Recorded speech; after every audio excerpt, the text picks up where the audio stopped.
Assalamualaikum warahmatullahi wabarakatuh. Nah, sebelum kita lanjut, serada pantun. Petir bukan sembarang petir, petir menyambar rumah Arini. Terima kasih yang sudah hadir. Jangan lupa subscribe channel ini. Adapun materi kita pada video ini adalah perbandingan senilai dan berbalik nilai. Ini adalah materi kelas 7 semester 2. Nah, apa yang akan kita pelajari adik-adik? Pertama, kita akan mempelajari mengenai definisi perbandingan senilai dan perbandingan berbalik nilai. Kedua, menyelesaikan masalah yang berkaitan dengan perbandingan senilai dan perbandingan berbalik nilai. Kita lihat apa itu perbandingan senilai. Perbandingan senilai adalah jenis perbandingan dua variabel atau lebih yang jika nilai suatu variabel bertambah, maka nilai variabel yang lain juga bertambah. Jadi kalau misalkan salah satunya bertambah, maka yang lain juga bertambah. Bagaimana maksudnya? Kita lihat contohnya. Misalnya, harga sebuah siomay adalah 2.000, maka harga 5 siomay adalah 10.000. Nah, ini adalah contoh perbandingan senilai. Nah, jika variabel perbandingan senilai antara siomay dan harganya, jika kita sajikan dalam bentuk grafik, maka akan tampak seperti ini. Kalau misalkan 2.000, kita hanya dapat satu siomay. Kalau 4.000, uang kita 4.000, kita akan dapat 2 siomay. Kalau 6.000, kita dapat 3 siomay. 8.000, kita dapat 4. 10.000, kita dapat 5. Kita lihat, perbandingan senilai itu adalah jika salah satu variabelnya bertambah atau nilainya bertambah, maka variabel lain juga ikut bertambah. Misalkan ini kan 2.000. Ketika variabelnya menjadi 4.000, lihat variabel yang di sini juga bertambah menjadi 2. Lihat nih, semakin besar variabel yang ini, maka variabel yang satunya juga semakin besar. Itu maksudnya.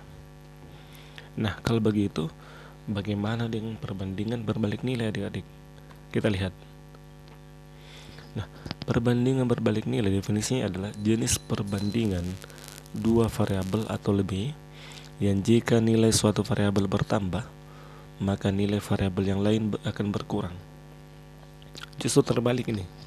Kalau tadi jika variabel satunya bertambah, yang lainnya juga bertambah. Kalau ini berbalik nilai ini, jika satu variabel bertambah, maka variabel yang lain akan berkurang. Bagaimana contohnya? Kita lihat.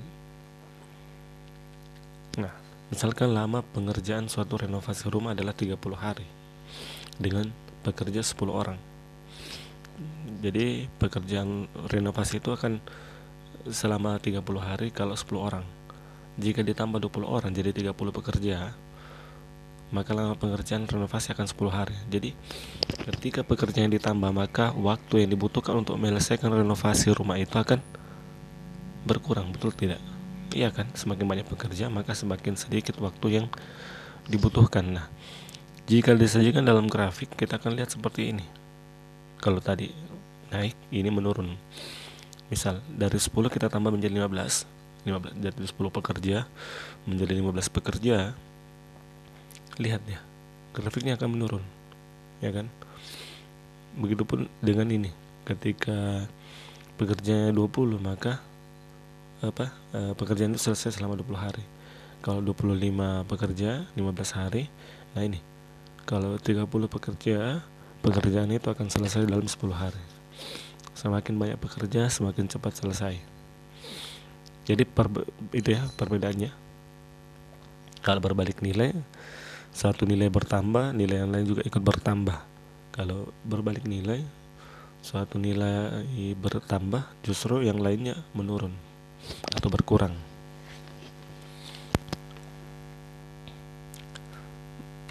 Nah, adapun rumus perbandingan senilai dan berbalik nilai, adik-adik lihat. Misalkan terdapat data seperti berikut ya, variabel A dan variabel B. Anggap ini A1, B1, A2, B2. Nah, rumus untuk perbandingan senilainya A1 banding B1 sama dengan A2 banding B2. Kalau senilai, kalau berbalik nilai A1 banding B2 A2 banding B1, ya kan? Nah, nampak jelas ya perbedaannya. Ini A1 B1, A2 B2, ini A1 B2 dan sama dengan A2 B1. Nah, bagaimana kira-kira penerapan rumus ini dalam menyelesaikan soal terkait dengan perbandingan senilai dan perbandingan berbalik nilai? Kita lihat contoh soalnya ya. Sebuah mobil menghabiskan 8 liter bensin untuk menempuh jarak 56 km. Jika jarak yang ditempuh 84 km, berapa literkah bensin yang diperlukan? Nah, tentunya dalam sebuah soal tidak akan diberitahukan apakah ini perbandingan senilai atau berbalik nilai. Nah, satu caranya adalah kita harus memahami soal dengan baik. Misalkan ini antara banyaknya bensin yang dibutuhkan dengan jarak yang ditempuh. Tentu ini merupakan kasus perbandingan senilai. Kenapa? Karena semakin banyak bensin yang dipakai, semakin jauh atau semakin jauh jarak tempuhnya, atau misalkan sebaliknya, semakin jauh jarak tempuh yang ingin kita lalui, maka semakin banyak bensin yang dibutuhkan. Ya kan? Jadi linear dia. Nah, bagaimana pengerjaannya? Lihat kan? Karena semakin jauh mobil berjalan, semakin banyak bensin yang dibutuhkan. Itu tadi. Nah, kita buat skemanya bantuan tabel. Ini variabel bensin dalam satuan liter. Ini variabel jarak dalam satuan kilometer. Kita lihat. Kita masukkan 8 liter itu jarak ditempuh 56 km. Nah, ditanyakan adalah jika jarak tempuhnya 84 km, berapa bensin yang dibutuhkan. Nah, kita karena ini senilai, kita pakai rumus pertama. 8 per 56 sama dengan Y per 84, atau bisa sebaliknya, Y per 84 sama dengan 8 per 56 ini. Kemudian kita sederhanakan Y yang sebelah di ruas kanan dengan cara membagi 8 ya, keduanya.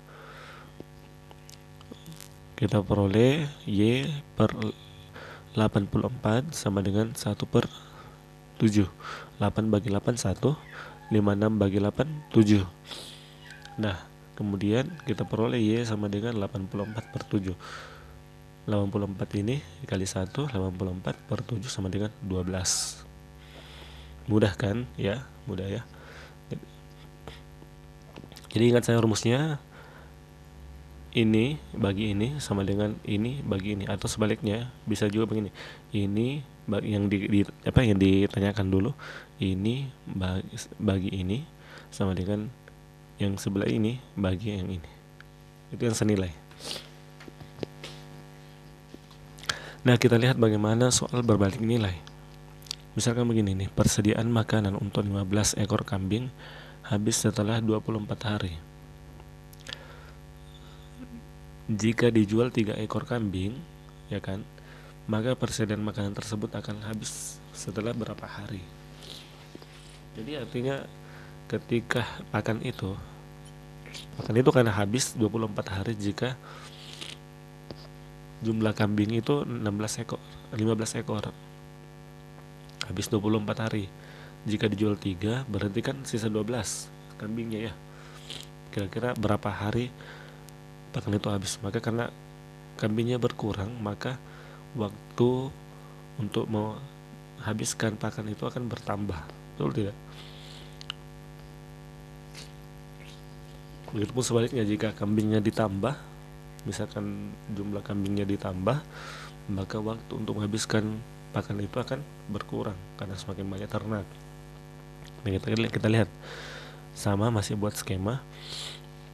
Misalkan 15 ekor, datanya ya, 15 ekor kambing pakan habis 24 hari.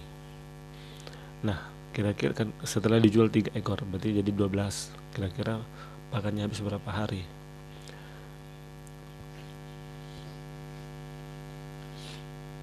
Nah, kita ingat rumusnya ya. Kalau dia berbalik nilai, maka 15 ini bagi Y. sama dengan 12 bagi 24. Ini dia, 15 per Y sama dengan 12 per 24. Kita sederhanakan ruas kanan dengan membagi 12 keduanya. Kita peroleh 15 per Y sama dengan 1 per 2. Maka Y sama dengan, kali silang saja ya, Y kali 1 Y, 15 kali 2 30. Sehingga kita peroleh bahwa pakannya habis setelah 30 hari ya, karena jumlah kambingnya berkurang. Nah, sebagai latihan coba kalian kerjakan. Ini saya sudah berikan kunci jawaban. Selamat belajar, selamat mencoba. Terima kasih buat yang sudah nonton. Jika bermanfaat silahkan di like dan share ke teman-temannya, dan jangan lupa di subscribe sebagai bentuk support pada channel ini. Terima kasih. Assalamualaikum warahmatullahi wabarakatuh.